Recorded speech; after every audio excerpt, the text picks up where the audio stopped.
Hey everybody, Jerry here from Android Central, and we're going to have a look at the Chromebook Pixel.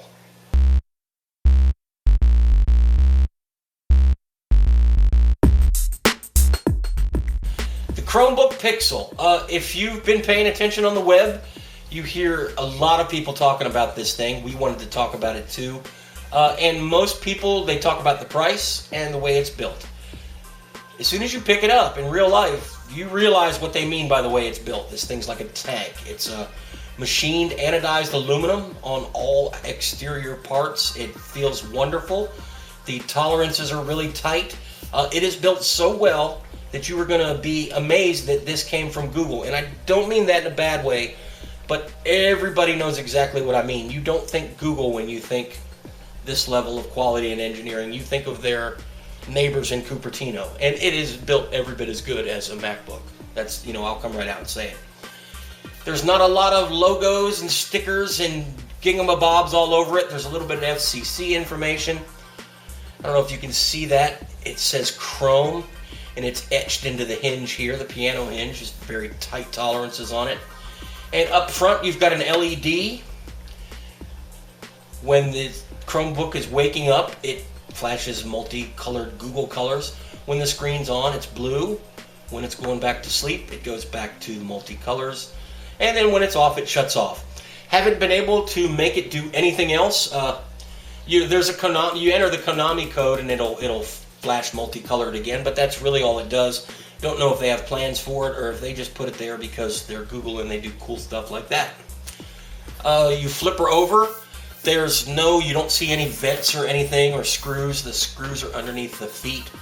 There is a vent because inside you've got a dual-core i5, 4 gigs of RAM, a 32 gigabyte SSD card, and because it has the i5, it also has a heatsink and a fan.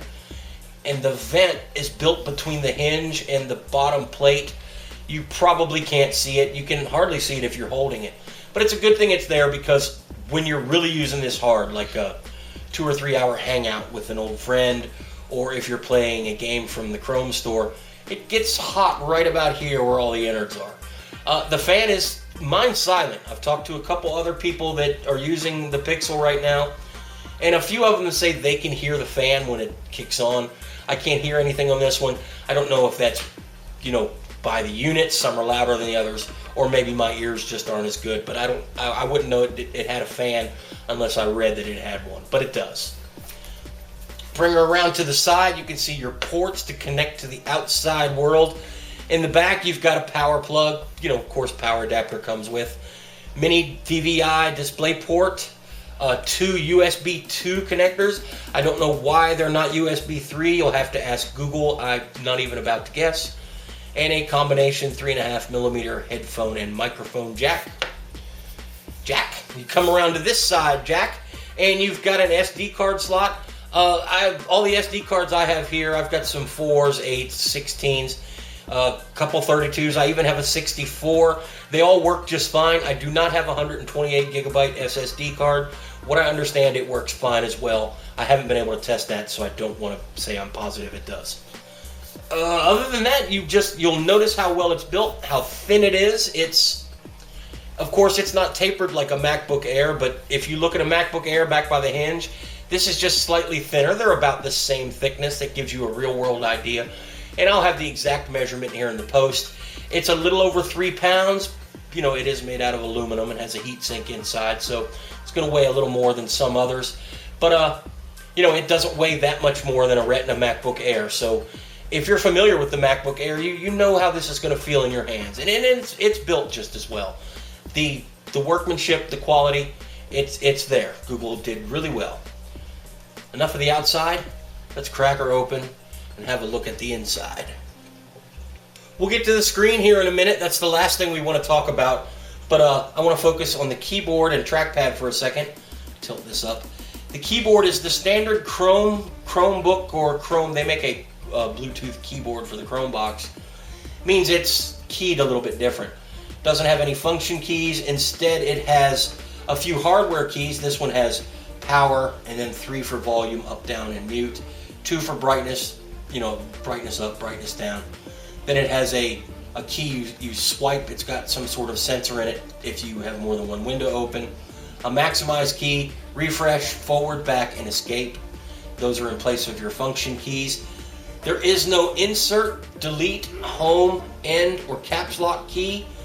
If you write for a living, you will miss those keys. I really wish they were there, but I'm finding ways to work around it. You know, you've got your arrow keys here, and that's what you have to use. You know, the caps lock key has been replaced by a search key. You hit it and it brings up, you know, your web browser with Google search.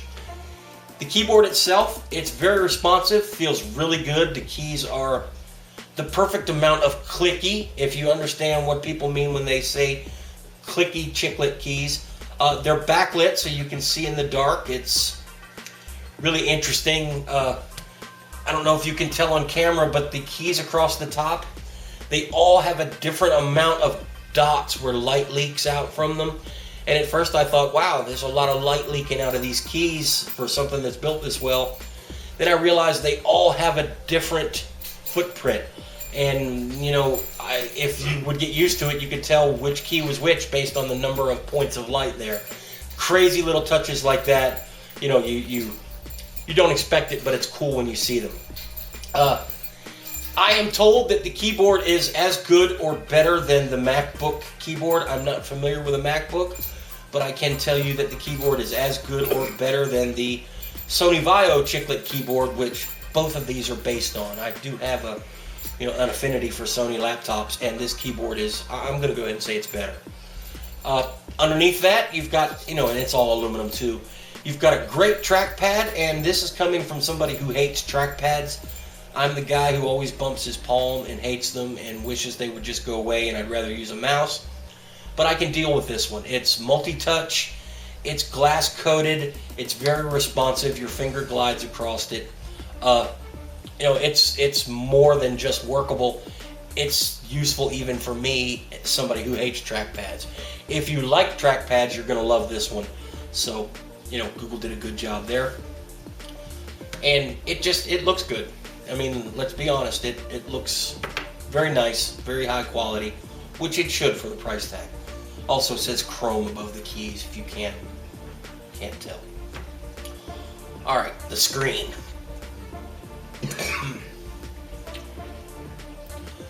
It's a 13-inch 2560 by 1700 display that is the highest pixel density of any laptop ever made. Google likes to say that. I'm just repeating what they said. I do believe you get to a certain point with resolution that more doesn't matter. You're not going to notice the difference. But you will notice a difference between this and even a regular 1080p display. If I can see it with my old eyes and my thick glasses, you're going to be able to see it too. It's incredible. The color rendition is great. Everything looks clear. The fonts are wonderful. It's great for reading on, and it's a great screen. Then you add on the layer that's a multi-touch touchscreen.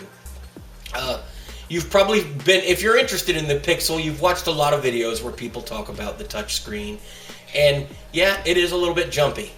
I am almost willing to bet that that's software and not the hardware itself. The web just isn't ready for touch. But there are a lot of touchscreen laptops getting sold, so maybe they better make the web ready for touch, and maybe that's what Google, brought this out for. Maybe not. In any case, here we do have a touchscreen. It's responsive. The touch targets on Chrome suck. They're too small. You'll try to hit something, and sometimes you get it, sometimes you don't. It's because the touch targets were not designed. Chrome wasn't built to be used by touch. Chrome for Android actually works better with touch than full desktop Chrome does, and that makes sense. Chrome for Android was built for touch targets. This one wasn't. You can do everything with the screen. Chrome doesn't pinch to zoom, but when you run across the page that allows pinch to zooming, it works just fine. The multi-touch is great. There's absolutely nothing wrong with the touchscreen other than it'll, have a bunch of fingerprints and mess all over this beautiful screen. But if you're the type who likes to use a touchscreen, you're going to love the screen on this thing. It works really well. It works, I'm sure as designed, and hopefully enough of these get into developers' hands that the web gets better with touch, and we'll be glad we had it. The operating system itself, you know what? You're seeing it. It's Chrome OS. We're going to talk more about it in the post, but imagine Chrome on your Windows, Mac, or Linux computer, and that's what you've got here. You can add extensions. You can go to the Chrome App Store. It's got a little app tray. You click that and you can see I've added a few apps in. Crackle, I watched some videos. Don't Starve, that's a game. Field Runners, that's an awesome game you get from the Chrome store. All my Google stuff, there's music, there's Drive. You get that extra terabyte of Drive with this thing, so make good use of it. Put Emo Messenger, that gives me Skype. Pixlr is a really decent GIMP or Photoshop clone, but you add a few things to it, but really it's still just Chrome. There's no other way to put it. It's good, it's bad, it's different. You're going to have to decide that for yourself, and we'll go over all that. There's nothing more I can tell you about it. I found that I can live with it. I can do 99% of what I want in the cloud with Chrome OS. Maybe you can't. My goal is to show you what it can do, and you'll be able to decide for yourself. And that's where we're going to go with this for the rest of the post. I just wanted to give you guys a nice hands-on look at the hardware and how it all is put together. I'll talk to you guys later. I am out of here. Jerry here from Android Central. If your wife won't let you run around naked, grab a kick-ass t-shirt from shopandroid.com.